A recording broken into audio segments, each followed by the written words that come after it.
श्रीदुर्गादेव्यै नमः। सिद्धकुञ्जिकास्तोत्रम्। शिव उवाच शृणुदेवि प्रवक्ष्यामि कुञ्जिकास्तोत्रमुत्तमम्। येन मन्त्रप्रभावेण चण्डीजापः शुभो भवेत्। न कवचम् नार्गलास्तोत्रम् कीलकम् न रहस्यकम्। न सूक्तम् नापि ध्यानम् च न न्यासो न च वार्चनम्। कुञ्जिकापाठमात्रेण दुर्गापाठफलम् लभेत्। अतिगुह्यतरम् देवी देवानामपि दुर्लभम्। गोपनीयम् प्रयत्नेन स्वयोनिरिव पार्वती। मारणम् मोहनम् वश्यम् स्तम्भनोच्चाटनादिकम्। पाठमात्रेण संसिद्ध्येत् कुञ्जिकास्तोत्रमुत्तमम्। अथ मन्त्रः। ॐ ऐं ह्रीं क्लीं चामुण्डायै विच्चे। ॐ ग्लौं हुं क्लीं जूं सः ज्वालय ज्वालय ज्वल ज्वल प्रज्वल प्रज्वल। ऐं ह्रीं क्लीं चामुण्डायै विच्चे। ज्वल हं सं लं छं फट् स्वाहा। नमस्ते रुद्ररूपिण्यै नमस्ते मधुमर्दिनी। नमः कैटभहारिण्यै नमस्ते महिषार्दिनी। नमस्ते शुम्भहन्त्र्यै च निशुम्भासुरघातिनी। जाग्रतं हि महादेवी जपं सिद्धं कुरुष्व मे। ऐङ्कारी सृष्टिरूपायै ह्रीङ्कारी प्रतिपालिका। क्लीङ्कारी कामरूपिण्यै बीजरूपे नमोऽस्तु ते। चामुण्डा चण्डघाती च यैकारी वरदायिनी। विच्चे चाभयदा नित्यम् नमस्ते मन्त्ररूपिणी। धां धीं धूं धूर्जटे पत्नी। वां वीं वूं वागधीश्वरी। क्रां क्रीं क्रूं कालिका देवी। शां शीं शूं मे शुभं कुरु। हुं हुं हुंकाररूपिण्यै जं जं जं जम्भनादिनी। भ्रां ह्रीं भ्रूं भैरवी भद्रे भवान्यै ते नमो नमः।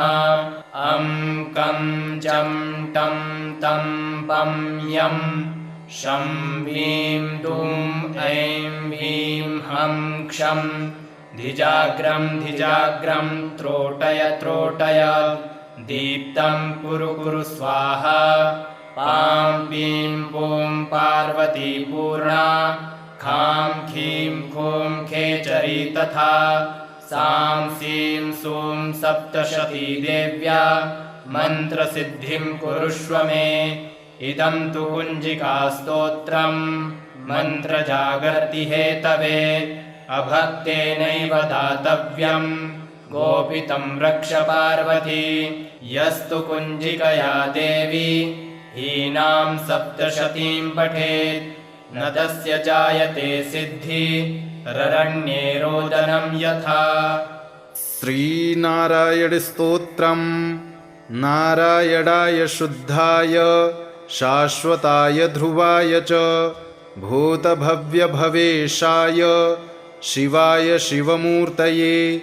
शिवयोनेः शिवाद्यायि शिवपूज्यतमाय च घोररूपाय महते युगान्तकरणाय च विश्वाय विश्वदेवाय विश्वेशाय महात्मने सहस्रोदरपादाय सहस्रनयनाय च सहस्रबाहवे चैव सहस्रवदनाय च शुचिस्रवाय महते ऋतुसंवत्सराय च ऋग्यजुःसामवक्त्राय अथर्वशिरसे नमः।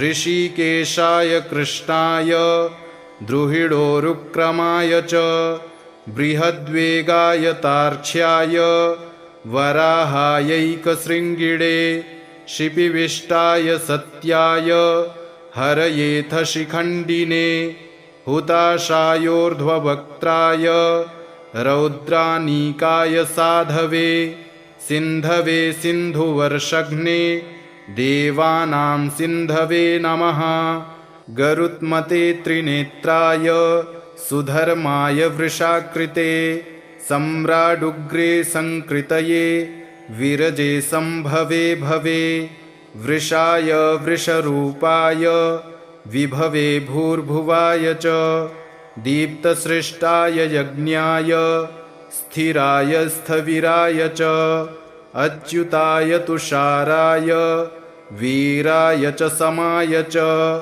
जिष्टवे पुरुहूताय वसिष्ठाय वराय च सत्येशाय सुरेशाय हरयेथ शिखण्डिने बर्हिषाय वरेण्याय वसवे विश्ववेधसे किरीटिने सुकेशाय वासुदेवाय शुष्मिणे बृहद्दुःख्यसुषेणाय युग्मे दुन्दुभये तथा भये सखाय विभवे भरद्वाजाभयाय च भास्कराय च चन्द्राय पद्मनाभाय भूरिणे पुनर्वसुभृतत्वाय जीवप्रभविषाय च वषट्काराय स्वाहाय स्वधाय निधनाय च ऋचे च यजुषे साम्ने त्रैलोक्यपतये नमः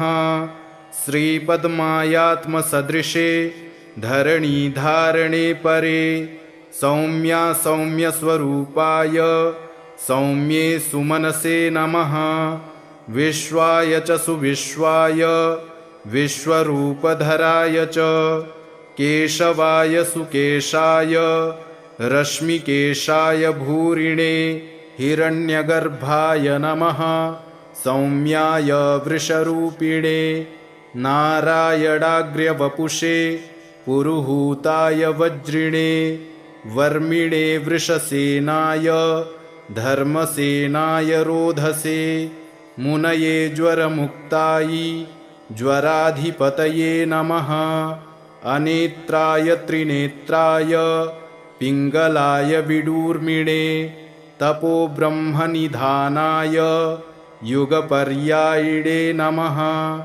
शरणाय शरण्याय शक्तेष्टशरणाय च नमः सर्वभवेशाय भूतभव्यभवाय च पाहि मां देवदेवेश कोऽप्यजोऽसि सनातनः एवं गतोऽस्मि शरणं शरण्यं ब्रह्मयोनिनां स्तव्यं स्तवं स्तुतवतस्तत्तमो मे प्रणश्यत श्री अष्टलक्ष्मीस्तोत्रम् सुमनसवन्दितसुन्दरि माधवि चन्द्रसहोदरि हेममये मुनिगणमण्डितमोक्षप्रदायिनि मञ्जुलभाषिणि वेदनुते पङ्कजवासिनि देवसुपूजितसद्गुणवर्षिणि शान्तियुते जय जय हे मधुसूदनकामिनि आदिलक्ष्मि सदा पालय माम् अहिकलिकल्मषनाशिनि कामिनि वैदिकरूपिणि वेदमये क्षीरसमुद्भवमङ्गलरूपिणि मन्त्रनिवासिनि मन्त्रनुते मङ्गलदायिनि अम्बुजवासिनि देवगणाश्रितपादयुते जय जय हे मधुसूदनकामिनि धान्यलक्ष्मि सदा पालय माम् जय वरवर्णिनि वैष्णवि भार्गवि मन्त्रस्वरूपिणि मन्त्रमये सुरगणपूजितशीघ्रफलप्रदज्ञानविकासिनि शास्त्रनुते भवभयहारिणि पापविमोचनि साधुजनाश्रितपादयुते जय जय हे मधुसूदनकामिनि धैर्यलक्ष्मि सदा पालय माम् जय जय दुर्गतिनाशिनि कामिनि सर्वफलप्रदशास्त्रमये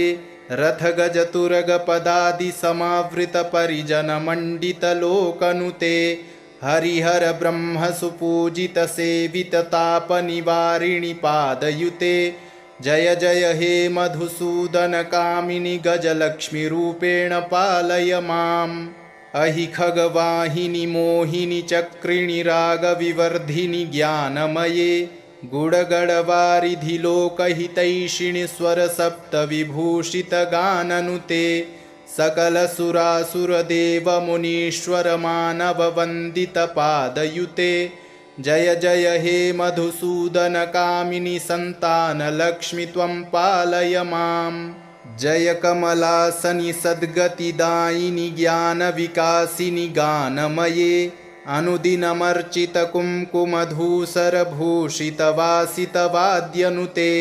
कनकधरास्तुतिवैभववन्दितशङ्करदेशिकमान्यपदे जय जय हे मधुसूदन कामिनि विजयलक्ष्मि सदपालय माम् प्रणतसुरेश्वरि भारति भार्गवि शोकविनाशिनि रत्नमये मणिमयभूषितकर्णविभूषण शान्तिसमावृतहास्यमुखे नवनिधिदायिनि कलिमलहारिणि कामितफलप्रदहस्तयुते जय जय हे मधुसूदन कामिनि विद्यालक्ष्मि सदपालय माम् धिमि धिमि धिं धिमि धिं धिमि धिं धिमि दुन्दुभिनादसुपूर्णमये घुम घुम घुम घुम घुम घुम घुम घुम शङ्खनिनादसुवाद्यनुते वेदपुराणेतिहाससुपूजितवैदिकमार्गप्रदर्शयुते जय जय हे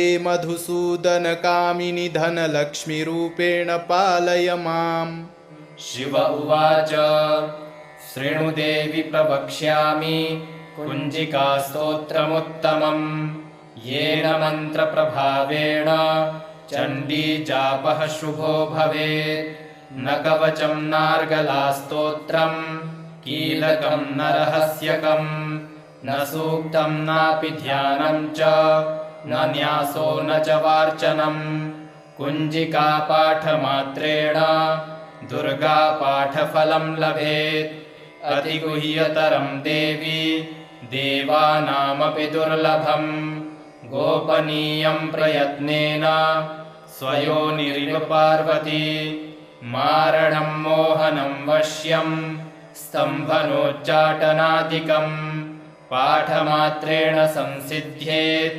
कुञ्जिकास्तोत्रमुत्तमम् अथ मन्त्रः ॐ ऐं ह्रीं क्लीं चामुण्डायै विच्चे ॐ ग्लौं हुं क्लीं जूं सः ज्वालय ज्वालय ज्वल ज्वल प्रज्वल प्रज्वल ऐं ह्रीं क्लीं चामुण्डायै विच्चे ज्वल हं सं लं छं फट् स्वाहा नमस्ते रुद्ररूपिण्यै नमस्ते मधुमर्दिनी नमः कैटभहारिण्यै नमस्ते महिषार्दिनी नमस्ते शुम्भहन्त्र्यै च निशुम्भासुरघातिनी जाग्रतं हि महादेवी जपं सिद्धं कुरुष्व मे ऐङ्कारी सृष्टिरूपायै ह्रीङ्कारी प्रतिपालिका क्लीङ्कारी कामरूपिण्यै बीजरूपे नमोऽस्तु ते चामुण्डा चण्डघाती च यैकारी वरदायिनी विच्चे चाभयदा नित्यं नमस्ते मन्त्ररूपिणी धां धीं धूं धूर्जटे पत्नी वां वीं वूं वागधीश्वरी क्रां क्रीं क्रूं कालिका देवी शां शीं शूं मे शुभं कुरु हुं हुं हुंकाररूपिण्यै जं जं जं जम्भनादिनी भ्रां ह्रीं भ्रूं भैरवी भद्रे भवान्यै ते नमो नमः अं कं चं टं तं पं यं शं ह्रीं दुं ऐं ह्रीं हं क्षं धिजाग्रं धिजाग्रं त्रोटय त्रोटय दीप्तं कुरु स्वाहा पां पीं पूं पार्वती पूर्णा खां खीं खूं खेचरी तथा सां सीं सूं सप्तशती देव्या मन्त्रसिद्धिं कुरुष्व मे। इदं तु कुञ्जिकास्तोत्रं मन्त्रजागर्ति हेतवे अभक्तेनैव दातव्यं गोपितं रक्ष पार्वती। यस्तु कुञ्जिकया देवी हीनां सप्तशतीं पठेत् न तस्य जायते सिद्धि ररण्ये रोदनं यथा। नारायणाय शुद्धाय शाश्वताय ध्रुवाय च भूतभव्यभवेशाय शिवाय शिवमूर्तये शिवयोनेः शिवाद्यायि शिवपूज्यतमाय च घोररूपाय महते युगान्तकरणाय च विश्वाय विश्वदेवाय विश्वेशाय महात्मने सहस्रोदरपादाय सहस्रनयनाय च सहस्रबाहवे चैव सहस्रवदनाय च शुचिस्रवाय महते ऋतुसंवत्सराय च ऋग्यजुःसामवक्त्राय अथर्वशिरसे नमः। ऋषिकेशाय कृष्णाय द्रुहिडोरुक्रमाय च बृहद्वेगाय तार्क्ष्याय वराहायैकशृङ्गिणे शिपिविष्टाय सत्याय हरयेथ शिखण्डिने हुताशायोर्ध्ववक्त्राय रौद्रानीकाय साधवे सिन्धवे सिन्धुवर्षघ्ने देवानां सिन्धवे नमः।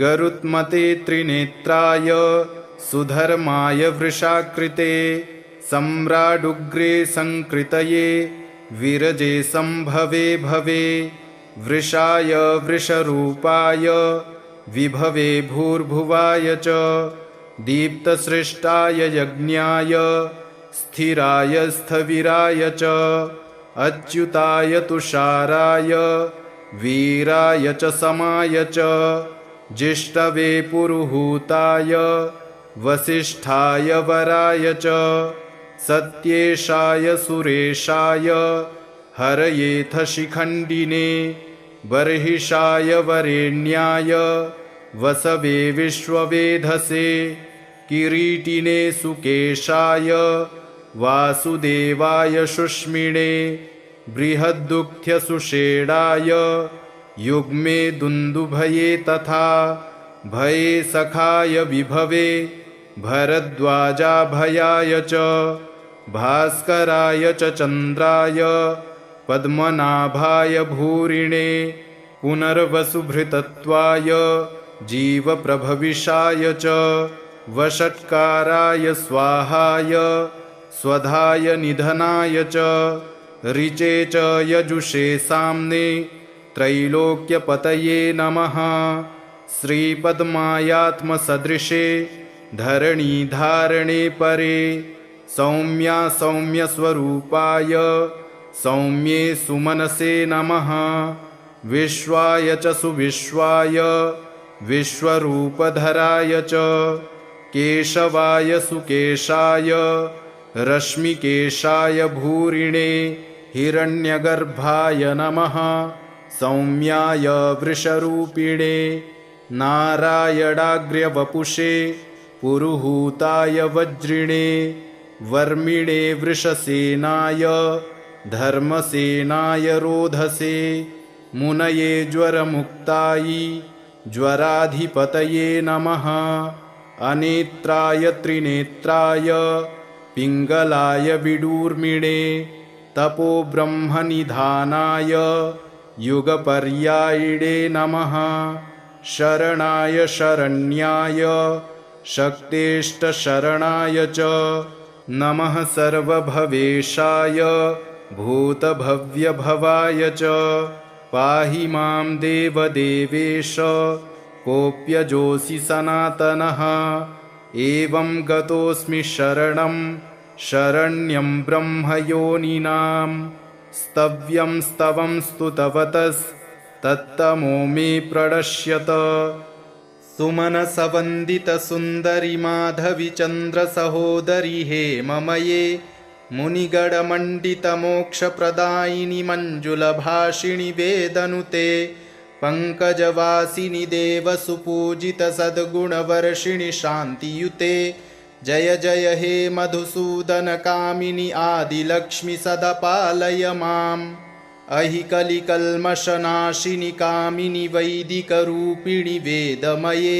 क्षीरसमुद्भवमङ्गलरूपिणि मन्त्रनिवासिनि मन्त्रनुते मङ्गलदायिनि अम्बुजवासिनि देवगणाश्रितपादयुते जय जय हे मधुसूदनकामिनि धान्यलक्ष्मि सदा पालय माम् जय वरवर्णिनि वैष्णवि भार्गवि मन्त्रस्वरूपिणि मन्त्रमये सुरगणपूजितशीघ्रफलप्रदज्ञानविकासिनि शास्त्रनुते भवभयहारिणि पापविमोचनि साधुजनाश्रितपादयुते जय जय हे मधुसूदनकामिनि धैर्यलक्ष्मि सदा पालय माम् जय जय दुर्गतिनाशिनि कामिनि सर्वफलप्रदशास्त्रमये रथगजतुरगपदादिसमावृतपरिजनमण्डितलोकनुते हरिहर ब्रह्मसुपूजितसेविततापनिवारिणि पादयुते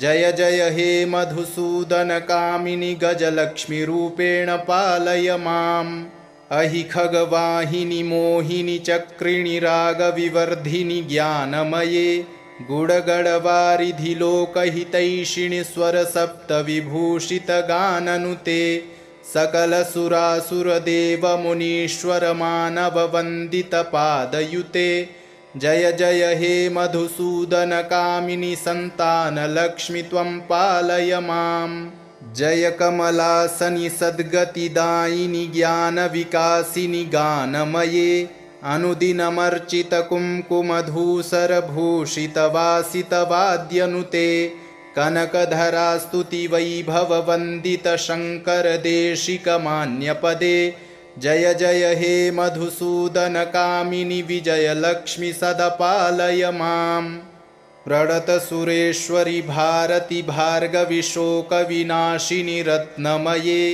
मणिमयभूषितकर्णविभूषणशान्तिसमावृतहास्यमुखे नवनिधिदायिनि कलिमलहारिणि कामितफलप्रदहस्तयुते जय जय हे मधुसूदनकामिनि विद्यालक्ष्मि सदा पालय माम् धिमि धिमि धिं धिमि धिं धिमि धिं धिमि दुन्दुभिनादसुपूर्णमये घुम घुम घुं घुम घुं घुम घुं घुम शङ्खनिनादसुवाद्यनुते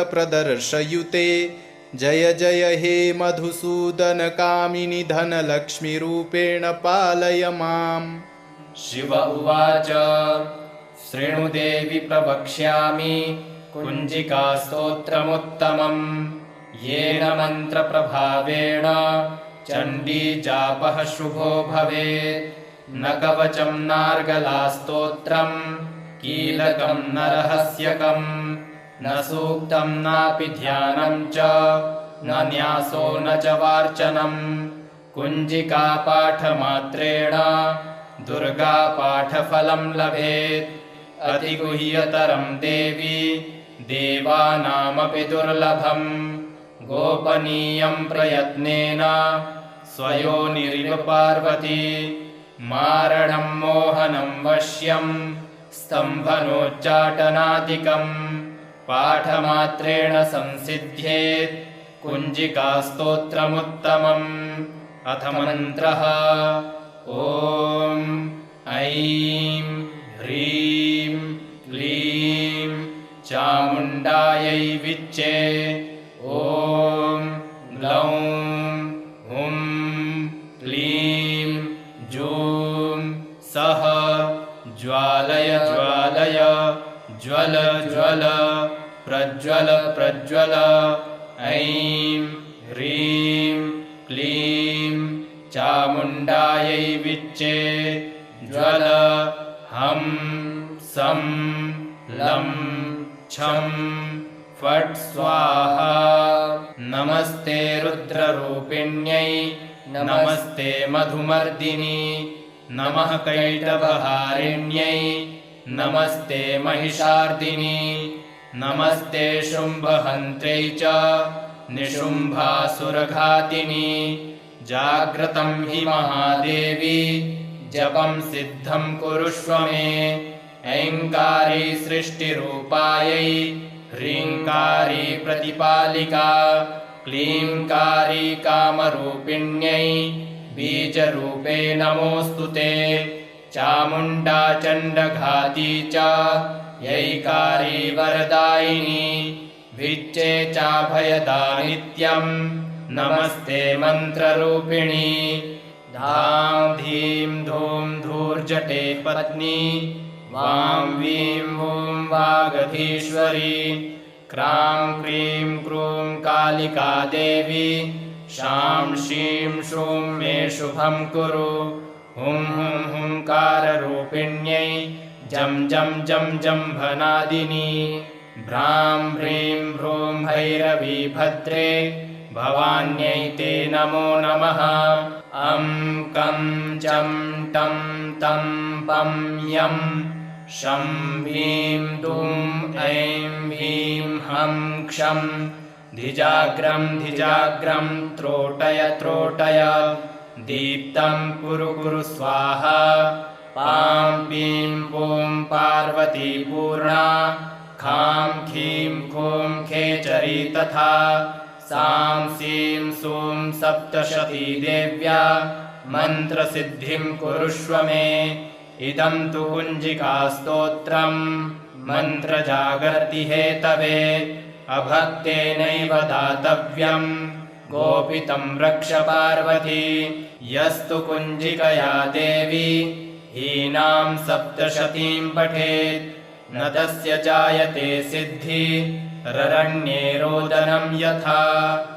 नारायणाय शुद्धाय शाश्वताय ध्रुवाय च भूतभव्यभवेशाय शिवाय शिवमूर्तये शिवयोनेः शिवाद्यायि शिवपूज्यतमाय च घोररूपाय महते युगान्तकरणाय च विश्वाय विश्वदेवाय विश्वेशाय महात्मने सहस्रोदरपादाय सहस्रनयनाय च सहस्रबाहवे चैव सहस्रवदनाय च शुचिस्रवाय महते ऋतुसंवत्सराय च ऋग्यजुःसामवक्त्राय अथर्वशिरसे नमः।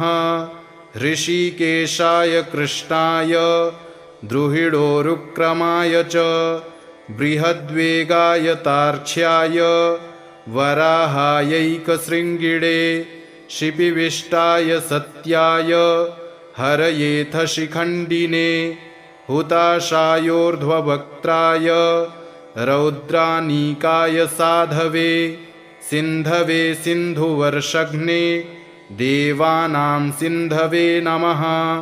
गरुत्मते त्रिनेत्राय सुधर्माय वृषाकृते सम्राडुग्रे संकृतये विरजे संभवे भवे वृषाय वृषरूपाय विभवे भूर्भुवाय च दीप्तसृष्टाय यज्ञाय स्थिराय स्थविराय च अच्युताय तुषाराय वीराय च समाय च जिष्टवे पुरुहूताय वसिष्ठाय वराय च सत्येशाय सुरेशाय हरयेथ शिखण्डिने बर्हिषाय वरेण्याय वसवे विश्ववेधसे किरीटिने सुकेशाय वासुदेवाय शुष्मिणे बृहद्दुःख्यसुषेणाय युग्मे दुन्दुभये तथा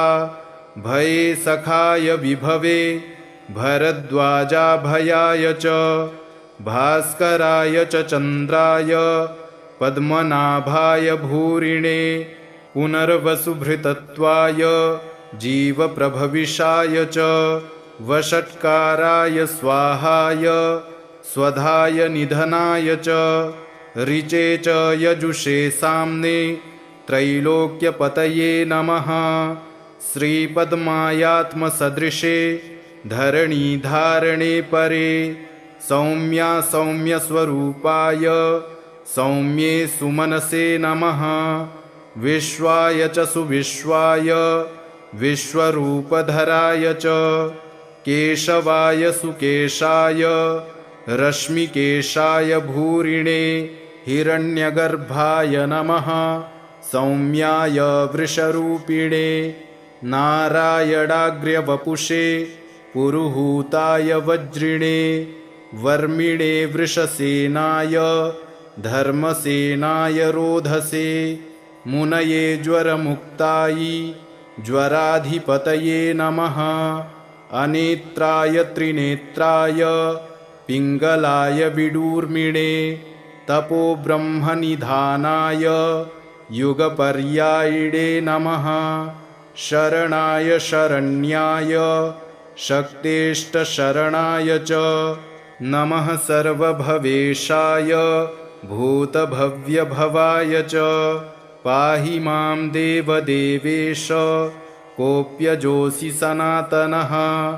एवं गतोऽस्मि शरणं शरण्यं ब्रह्मयोनिनां स्तव्यं स्तवं स्तुतवतस्तत्तमो मे प्रणश्यत।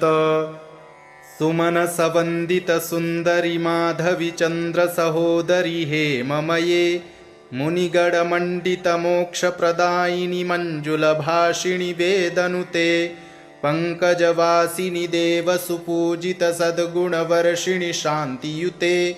जय जय हे मधुसूदनकामिनि आदिलक्ष्मि सदा पालय माम्। अहि कलिकल्मषनाशिनि कामिनि वैदिकरूपिणि वेदमये क्षीरसमुद्भवमङ्गलरूपिणि मन्त्रनिवासिनि मन्त्रनुते मङ्गलदायिनि अम्बुजवासिनि देवगणाश्रितपादयुते। जय जय हे मधुसूदनकामिनि धान्यलक्ष्मि सदा पालय माम्। जय वरवर्णिनि वैष्णवि भार्गवि मन्त्रस्वरूपिणि मन्त्रमये सुरगणपूजितशीघ्रफलप्रदज्ञानविकासिनि शास्त्रनुते भवभयहारिणि पापविमोचनि साधुजनाश्रितपादयुते। जय जय हे मधुसूदनकामिनि धैर्यलक्ष्मि सदा पालय माम्। जय जय दुर्गतिनाशिनि कामिनि सर्वफलप्रदशास्त्रमये रथगजतुरगपदादिसमावृतपरिजनमण्डितलोकनुते हरिहरब्रह्मसुपूजितसेविततापनिवारिणि पादयुते। जय जय हे मधुसूदनकामिनि गजलक्ष्मीरूपेण पालय माम्। अहि खगवाहिनि मोहिनि चक्रिणि रागविवर्धिनि ज्ञानमये गुडगडवारिधि लोकहितैषिणि स्वरसप्तविभूषितगाननुते सकलसुरासुरदेवमुनीश्वरमानववन्दितपादयुते। जय जय हे मधुसूदनकामिनि सन्तानलक्ष्मि त्वं पालय माम्। जय कमलासनि सद्गतिदायिनि ज्ञानविकासिनि गानमये अनुदिनमर्चितकुङ्कुमधूसरभूषितवासितवाद्यनुते कनकधरास्तुतिवैभववन्दितशङ्करदेशिकमान्यपदे। जय जय हे मधुसूदनकामिनि विजयलक्ष्मि सदा पालय माम्। प्रणतसुरेश्वरि भारति भार्गवि शोकविनाशिनि रत्नमये मणिमयभूषितकर्णविभूषणशान्तिसमावृतहास्यमुखे नवनिधिदायिनि कलिमलहारिणि कामितफलप्रदहस्तयुते। जय जय हे मधुसूदनकामिनि विद्यालक्ष्मि सदा पालय माम्। धिमि धिमि धिं धिमि धिं धिमि धिं धिमि दुन्दुभिनादसुपूर्णमये घुम घुम घुम घुम घुम घुम घुम घुम शङ्खनिनादसुवाद्यनुते वेदपुराणेतिहाससुपूजितवैदिकमार्गप्रदर्शयुते जय जय हे मधुसूदनकामिनि धनलक्ष्मीरूपेण पालय माम्। शिव उवाच शृणु देवि प्रवक्ष्यामि कुञ्जिकास्तोत्रमुत्तमम् येन मन्त्रप्रभावेण चण्डीजापः शुभो भवेत्। न कवचं नार्गलास्तोत्रम् कीलकं न रहस्यकम् न सूक्तं नापि ध्यानं च न न्यासो न च वार्चनम्। कुञ्जिकापाठमात्रेण दुर्गापाठफलं लभेत्। अतिगुह्यतरं देवी देवानामपि दुर्लभम्। गोपनीयं प्रयत्नेन स्वयोनिरिव पार्वती मारणं मोहनं वश्यं स्तम्भनोच्चाटनादिकम् पाठमात्रेण संसिद्ध्येत् कुञ्जिकास्तोत्रमुत्तमम्। अथ मन्त्रः ॐ ऐं ह्रीं क्लीं चामुण्डायै विच्चे। ॐ ग्लौं हुं क्लीं जूं सः ज्वालय ज्वालय ज्वल ज्वल प्रज्वल प्रज्वल। ऐं ह्रीं क्लीं चामुण्डायै विच्चे। ज्वल हं सं लं छं फट् स्वाहा। नमस्ते रुद्ररूपिण्यै नमस्ते मधुमर्दिनी नमः कैटभहारिण्यै नमस्ते महिषार्दिनी नमस्ते शुम्भहन्त्र्यै च निशुम्भासुरघातिनी। जाग्रतं हि महादेवी जपं सिद्धं कुरुष्व मे। ऐङ्कारी सृष्टिरूपायै ह्रीङ्कारी प्रतिपालिका क्लीङ्कारी कामरूपिण्यै बीजरूपे नमोऽस्तु ते। चामुण्डा चण्डघाती च यैकारी वरदायिनी विच्चे चाभयदा नित्यं नमस्ते मन्त्ररूपिणी। धां धीं धूं धूर्जटे पत्नी वां वीं वूं वागधीश्वरी। क्रां क्रीं क्रूं कालिका देवी शां शीं शूं मे शुभं कुरु। हुं हुं हुंकाररूपिण्यै जं जं जं जम्भनादिनी। भ्रां ह्रीं भ्रूं भैरवी भद्रे भवान्यै ते नमो नमः। अं कं चं टं तं पं यं शं ह्रीं दुं ऐं ह्रीं हं क्षं धिजाग्रं धिजाग्रं त्रोटय त्रोटय। दीप्तं कुरु कुरु स्वाहा। पां पीं पूं पार्वती पूर्णा खां खीं खूं खेचरी तथा। सां सीं सूं सप्तशती देव्या मन्त्रसिद्धिं कुरुष्व मे। इदं तु कुञ्जिकास्तोत्रं मन्त्रजागर्ति हेतवे। अभक्तेनैव दातव्यं गोपितं रक्ष पार्वती। यस्तु कुञ्जिकया देवी हीनां सप्तशतीं पठेत् न तस्य जायते सिद्धि ररण्ये रोदनं यथा। नारायणाय शुद्धाय शाश्वताय ध्रुवाय च भूतभव्यभवेशाय शिवाय शिवमूर्तये शिवयोनेः शिवाद्यायि शिवपूज्यतमाय च घोररूपाय महते युगान्तकरणाय च विश्वाय विश्वदेवाय विश्वेशाय महात्मने सहस्रोदरपादाय सहस्रनयनाय च सहस्रबाहवे चैव सहस्रवदनाय च शुचिस्रवाय महते ऋतुसंवत्सराय च ऋग्यजुःसामवक्त्राय अथर्वशिरसे नमः।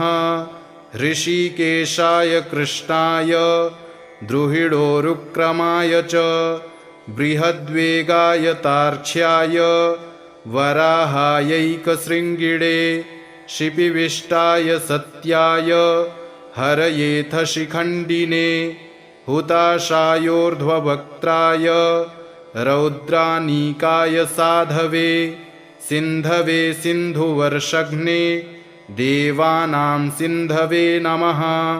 गरुत्मते त्रिनेत्राय सुधर्माय वृषाकृते सम्राडुग्रे संकृतये विरजे संभवे भवे वृषाय वृषरूपाय विभवे भूर्भुवाय च दीप्तसृष्टाय यज्ञाय स्थिराय स्थविराय च अच्युताय तुषाराय वीराय च समाय च जिष्टवे पुरुहूताय वसिष्ठाय वराय च सत्येशाय सुरेशाय हरयेथ शिखण्डिने बर्हिषाय वरेण्याय वसवे विश्ववेधसे किरीटिने सुकेशाय वासुदेवाय शुष्मिणे बृहद्दुःख्यसुषेणाय युग्मे दुन्दुभये तथा भये सखाय विभवे भरद्वाजाभयाय च भास्कराय च चन्द्राय पद्मनाभाय भूरिणे पुनर्वसुभृतत्वाय जीवप्रभविषाय च वषट्काराय स्वाहाय स्वधाय निधनाय च ऋचे च यजुषे साम्ने त्रैलोक्यपतये नमः। श्रीपद्मायात्मसदृशे धरणीधारणे परे सौम्या सौम्यस्वरूपाय सौम्ये सुमनसे नमः। विश्वाय च सुविश्वाय विश्वरूपधराय च केशवाय सुकेशाय रश्मिकेशाय भूरिणे हिरण्यगर्भाय नमः। सौम्याय वृषरूपिणे नारायणाग्र्यवपुषे पुरुहूताय वज्रिणे वर्मिणे वृषसेनाय धर्मसेनाय रोधसे मुनये ज्वरमुक्तायै ज्वराधिपतये नमः। अनेत्राय त्रिनेत्राय पिङ्गलाय विडूर्मिणे तपोब्रह्मनिधानाय युगपर्यायिणे नमः। शरणाय शरण्याय शक्तेष्टशरणाय च नमः। सर्वभवेशाय भूतभव्यभवाय च पाहि मां देवदेवेश कोऽप्यजोऽसि सनातनः। एवं गतोऽस्मि शरणं शरण्यं ब्रह्मयोनिनां स्तव्यं स्तवं स्तुतवतस्तत्तमो मे प्रणश्यत। सुमनसवन्दितसुन्दरि माधवि चन्द्रसहोदरि हेममये मुनिगणमण्डितमोक्षप्रदायिनि मञ्जुलभाषिणि वेदनुते पङ्कजवासिनि देवसुपूजितसद्गुणवर्षिणि शान्तियुते। जय जय हे मधुसूदनकामिनि आदिलक्ष्मि सदा पालय माम्। अहि कलिकल्मषनाशिनि कामिनि वैदिकरूपिणि वेदमये क्षीरसमुद्भवमङ्गलरूपिणि मन्त्रनिवासिनि मन्त्रनुते मङ्गलदायिनि अम्बुजवासिनि देवगणाश्रितपादयुते। जय जय हे मधुसूदनकामिनि धान्यलक्ष्मि सदा पालय माम्। जय वरवर्णिनि वैष्णवि भार्गवि मन्त्रस्वरूपिणि मन्त्रमये सुरगणपूजितशीघ्रफलप्रदज्ञानविकासिनि शास्त्रनुते भवभयहारिणि पापविमोचनि साधुजनाश्रितपादयुते। जय जय हे मधुसूदनकामिनि धैर्यलक्ष्मि सदा पालय माम्। जय जय दुर्गतिनाशिनि कामिनि सर्वफलप्रदशास्त्रमये रथगजतुरगपदादिसमावृतपरिजनमण्डितलोकनुते हरिहर ब्रह्म सुपूजित सेवित तापनिवारिणि पादयुते जय जय हे मधुसूदन कामिनि गजलक्ष्मीरूपेण पालय माम् अहि खगवाहिनि मोहिनि चक्रिणि रागविवर्धिनि ज्ञानमये गुडगडवारिधि लोकहितैषिणि स्वरसप्तविभूषितगाननुते सकलसुरासुरदेवमुनीश्वरमानववन्दितपादयुते जय जय हे मधुसूदन कामिनि सन्तानलक्ष्मि त्वं पालय माम् जय कमलासनि सद्गतिदायिनि ज्ञानविकासिनि गानमये अनुदिनमर्चितकुङ्कुमधूसरभूषितवासितवाद्यनुते कनकधरास्तुतिवैभववन्दितशङ्करदेशिकमान्यपदे जय जय हे मधुसूदन कामिनि विजयलक्ष्मि सदपालय माम् प्रणतसुरेश्वरि भारति भार्गवि शोकविनाशिनि रत्नमये मणिमयभूषितकर्णविभूषण शान्तिसमावृतहास्यमुखे नवनिधिदायिनि कलिमलहारिणि कामितफलप्रदहस्तयुते जय जय हे मधुसूदन कामिनि विद्यालक्ष्मि सदपालय माम् धिमि धिमि धिं धिमि धिं धिमि धिं धिमि दुन्दुभिनादसुपूर्णमये घुम घुम घुं घुम घुं घुम घुं घुम शङ्खनिनादसुवाद्यनुते वेदपुराणेतिहाससुपूजितवैदिकमार्गप्रदर्शयुते जय जय हे मधुसूदन कामिनि धनलक्ष्मीरूपेण पालय माम् शिव उवाच शृणु देवि प्रवक्ष्यामि कुञ्जिकास्तोत्रमुत्तमम् येन मन्त्रप्रभावेण चण्डीजापः शुभो भवेत् न कवचं नार्गलास्तोत्रम् कीलकं न रहस्यकम् न सूक्तं नापि ध्यानं च न न्यासो न च वार्चनम् कुञ्जिकापाठमात्रेण दुर्गापाठफलं लभेत् अतिगुह्यतरं देवी देवानामपि दुर्लभम् गोपनीयं प्रयत्नेन स्वयोनिरिव पार्वती मारणं मोहनं वश्यं स्तम्भनोच्चाटनादिकम् पाठमात्रेण संसिद्ध्येत्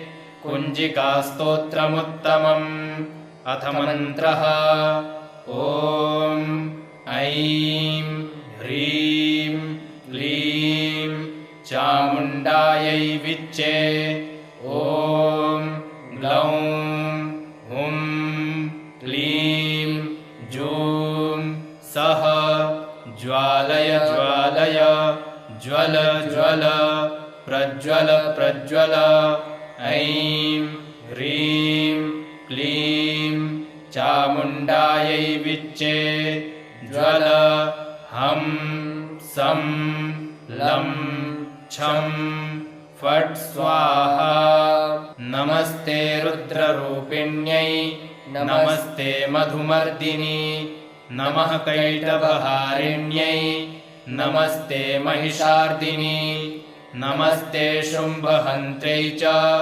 निशुम्भासुरघातिनी जाग्रतं हि महादेवी जपं सिद्धं कुरुष्व मे ऐङ्कारी सृष्टिरूपायै ह्रीङ्कारी प्रतिपालिका क्लीङ्कारी कामरूपिण्यै बीजरूपे नमोऽस्तु ते चामुण्डा चण्डघाती च यैकारी वरदायिनी विच्चे चाभयदा नित्यं नमस्ते मन्त्ररूपिणी धां धीं धूं धूर्जटे पत्नी वां वीं वूं वागधीश्वरी क्रां क्रीं क्रूं कालिका देवी शां शीं शूं मे शुभं कुरु हुं हुं हुंकाररूपिण्यै जं जं जं जम्भनादिनी भ्रां ह्रीं भ्रूं भैरवी भद्रे भवान्यै ते नमो नमः। अं कं चं टं तं पं यं शं ह्रीं दुं ऐं ह्रीं हं क्षं धिजाग्रं धिजाग्रं त्रोटय त्रोटय दीप्तं कुरु कुरु स्वाहा। पां पीं पूं पार्वती पूर्णा खां खीं खूं खेचरी तथा सां सीं सूं सप्तशती देव्या मन्त्रसिद्धिं कुरुष्व मे। इदं तु कुञ्जिकास्तोत्रं मन्त्रजागर्ति हेतवे अभक्तेनैव दातव्यं गोपितं रक्ष पार्वती। यस्तु कुञ्जिकया देवी हीनां सप्तशतीं पठेत् न तस्य जायते सिद्धि ररण्ये रोदनं यथा। नारायणाय शुद्धाय शाश्वताय ध्रुवाय च भूतभव्यभवेशाय शिवाय शिवमूर्तये शिवयोनेः शिवाद्यायी शिवपूज्यतमाय च घोररूपाय महते युगान्तकरणाय च विश्वाय विश्वदेवाय विश्वेशाय महात्मने सहस्रोदरपादाय सहस्रनयनाय च सहस्रबाहवे चैव सहस्रवदनाय च शुचिस्रवाय महते ऋतुसंवत्सराय च ऋग्यजुःसामवक्त्राय अथर्वशिरसे नमः। ऋषिकेशाय कृष्णाय द्रुहिडोरुक्रमाय च बृहद्वेगाय तार्क्ष्याय वराहायैकशृङ्गिणे शिपिविष्टाय सत्याय हरयेथ शिखण्डिने हुताशायोर्ध्ववक्त्राय रौद्रानीकाय साधवे सिन्धवे सिन्धुवर्षघ्ने देवानां सिन्धवे नमः।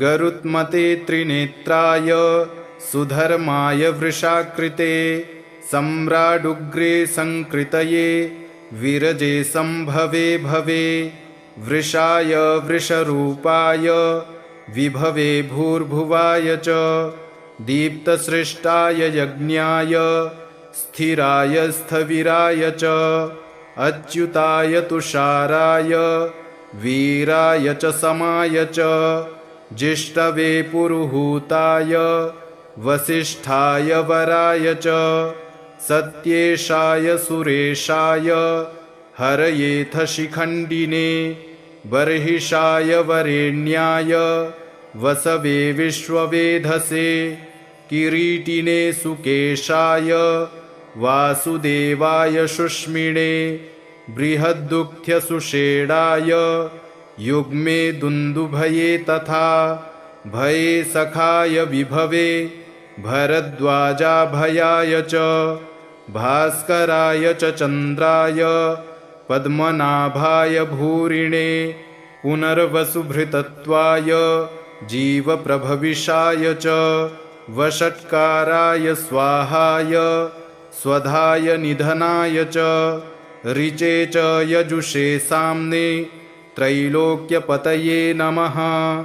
श्रीपद्मायात्मसदृशे धरणीधारणे परे सौम्या सौम्यस्वरूपाय सौम्ये सुमनसे नमः। विश्वाय च सुविश्वाय विश्वरूपधराय च केशवाय सुकेशाय रश्मिकेशाय भूरिणे हिरण्यगर्भाय नमः। सौम्याय वृषरूपिणे नारायणाग्र्यवपुषे पुरुहूताय वज्रिणे वर्मिणे वृषसेनाय धर्मसेनाय रोधसे मुनये ज्वरमुक्तायै ज्वराधिपतये नमः। अनेत्राय त्रिनेत्राय पिङ्गलाय विडूर्मिणे तपोब्रह्मनिधानाय युगपर्यायिणे नमः। शरणाय शरण्याय शक्तेष्टशरणाय च नमः सर्वभवेशाय भूतभव्यभवाय च पाहि मां देवदेवेश कोऽप्यजोऽसि सनातनः एवं गतोऽस्मि शरणं शरण्यं ब्रह्मयोनिनां स्तव्यं स्तवं स्तुतवतस्तत्तमो मे प्रणश्यत सुमनसवन्दितसुन्दरि माधवि चन्द्रसहोदरि हेममये मुनिगणमण्डितमोक्षप्रदायिनि मञ्जुलभाषिणि वेदनुते पङ्कजवासिनि देवसुपूजितसद्गुणवर्षिणि शान्तियुते जय जय हे मधुसूदनकामिनि आदिलक्ष्मि सदा पालय माम् अहि कलिकल्मषनाशिनि कामिनि वैदिकरूपिणि वेदमये क्षीरसमुद्भवमङ्गलरूपिणि मन्त्रनिवासिनि मन्त्रनुते मङ्गलदायिनि अम्बुजवासिनि देवगणाश्रितपादयुते जय जय हे मधुसूदनकामिनि धान्यलक्ष्मि सदा पालय माम् जय वरवर्णिनि वैष्णवि भार्गवि मन्त्रस्वरूपिणि मन्त्रमये सुरगणपूजितशीघ्रफलप्रदज्ञानविकासिनि शास्त्रनुते भवभयहारिणि पापविमोचनि साधुजनाश्रितपादयुते जय जय हे मधुसूदनकामिनि धैर्यलक्ष्मि सदा पालय माम् जय जय दुर्गतिनाशिनि कामिनि सर्वफलप्रदशास्त्रमये रथगजतुरगपदादिसमावृतपरिजनमण्डितलोकनुते हरिहरब्रह्मसुपूजितसेविततापनिवारिणि पादयुते जय जय हे मधुसूदनकामिनि गजलक्ष्मीरूपेण पालय माम् अहि खगवाहिनि मोहिनि चक्रिणि रागविवर्धिनि ज्ञानमये गुडगडवारिधि लोकहितैषिणि स्वरसप्तविभूषितगाननुते सकलसुरासुरदेवमुनीश्वरमानववन्दितपादयुते जय जय हे मधुसूदनकामिनि सन्तानलक्ष्मि त्वं पालय माम् जय कमलासनि सद्गतिदायिनि ज्ञानविकासिनि गानमये अनुदिनमर्चितकुङ्कुमधूसरभूषितवासितवाद्यनुते कनकधरास्तुतिवैभववन्दितशङ्करदेशिकमान्यपदे जय जय हे मधुसूदनकामिनि विजयलक्ष्मि सदा पालय माम् प्रणतसुरेश्वरि भारति भार्गवि शोकविनाशिनि रत्नमये मणिमयभूषितकर्णविभूषणशान्तिसमावृतहास्यमुखे नवनिधिदायिनि कलिमलहारिणि कामितफलप्रदहस्तयुते जय जय हे मधुसूदनकामिनि विद्यालक्ष्मि सदा पालय माम् धिमि धिमि धिं धिमि धिं धिमि धिं धिमि दुन्दुभिनादसुपूर्णमये घुम घुम घुं घुम घुं घुम घुं घुम शङ्खनिनादसुवाद्यनुते वेदपुराणेतिहाससुपूजितवैदिकमार्गप्रदर्शयुते जय जय हे मधुसूदनकामिनि धनलक्ष्मीरूपेण पालय माम् इति श्री अष्टलक्ष्मीस्तोत्रम् सम्पूर्णम्।